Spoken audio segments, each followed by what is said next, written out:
Ngiyadoza ukukhuluma nawe igama kuPastor channel ngifike eqinisekisa ukuthi subscribe and wenze sure ukuthi ke comment nanokuthi ke ungabe ilunga le channel. Moyilunga le channel kuba nemandla nencane lokho bitha ke ngayo la engangona inrand ngenyanga.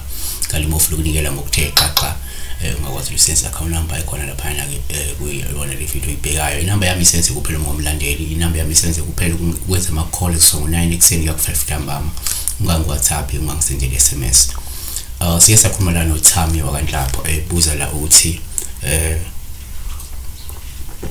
uphuphe ebona amanzi acwebile futhi enenhlanzi phakathi ngabekela ukuchazana. So ngathi ngicacisa okay, let's make a video about the dream nokuthi umuntu ubona umunye akwazi ukucaciseleka ngoba sikhulumile kakhulu ngamanzi kodwa besingakaze sikhulumile ngamanzi acwebile. Masikhuluma ngamanzi acwebile sikhuluma ngamanzi okwazi ukuthi uma ubona phansi emhlabathini kukhanya phansi ubona amatshe ubona yonke into acwebile lawo manzi usho ukuthi uyakwazi ukubona ungaphezulu ukuthi phansi kunjani emanzini. So ngibona nenhlanzi ziphakathi emanzini. Nake singakusho ukuthi number 1 asikuveza ukuthi ubuphu bamanzi kupha usithale ngokuhlala khuluma ecwebile ngoba lokho kungakhomba inhlanhla nesibusiso nempumelelo ezofika kuwe ngekudala.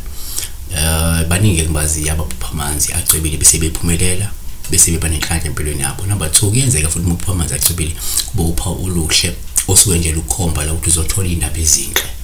Kusho ungalindeli indaba ezinhle.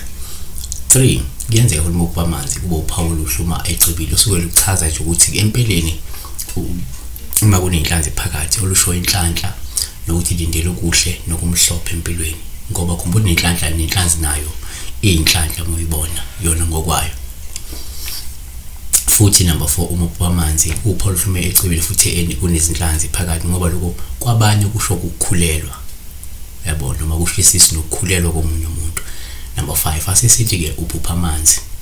Number 6 upha usithe nje oluhlume ecwebile olungasho ukuthi ngenzeka umuntu ozoba nokuthula nozinzo nenhlala kahle. Amahubo 23 verse 2 uyangilalisa emadlelweni ahlaza uyangisa nasemanzini ngasemanzini okuphumula.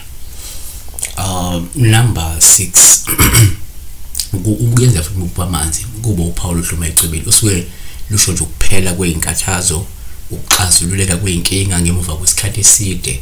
Yabona.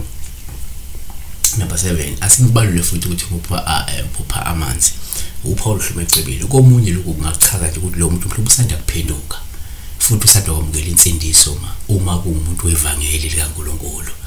Isaiah 12 verse 3 uthi ke yena ngalokho ke ngiyakukha amanzi ngokujabule emthonjeni yensindiso.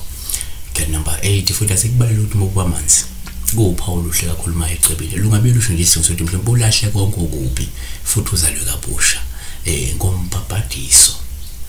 NgoJohane 3 verse 5 waphendula uJesu wathi ke ngiqinisile ngithi uma umuntu engazalwa ngamanzi nangomoya angeke ngene embusweni kaNkulunkulu. Asivale ngelithi ke umupha amanzi upha oluhlume ecwebile kwabanye ngasho kuhlambuluka kwesidalwa sakhe ngasho ukuthi umbedwe isidalwa sihlambulukile njengama yonke into ihamba kahle.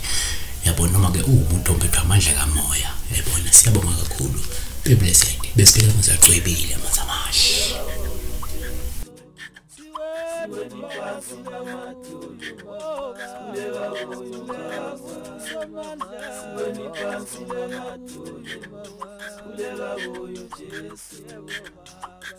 Yes.